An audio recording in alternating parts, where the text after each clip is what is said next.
Hello everyone, welcome back to the channel. Hope you are doing well and fine, and in today's video I'll be showing you how to download HP Smart app. So without wasting any time, let's just jump right on the video and make sure to watch this video till the end and follow the steps as well. So the first thing that you need to do in order to download is simply head over to your app store, and then on the search bar simply type in HP Smart app, and once it loads you'll be seeing app something like this.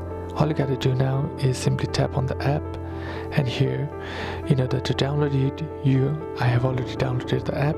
If you haven't downloaded the app, then this open button will be a get button.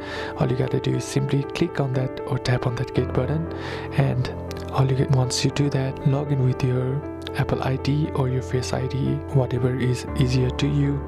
And once you do that, all you gotta do now is wait for it to completely download on your mobile device.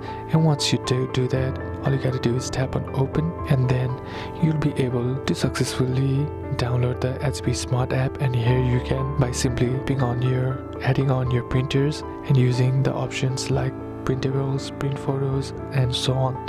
So that's basically how you can do it. And that's it for today's video, guys. Hope this video was useful to you. Leave a like if it did, comment down below what the next video should be on, consider subbing to the channel. Thanks for watching. Bye bye.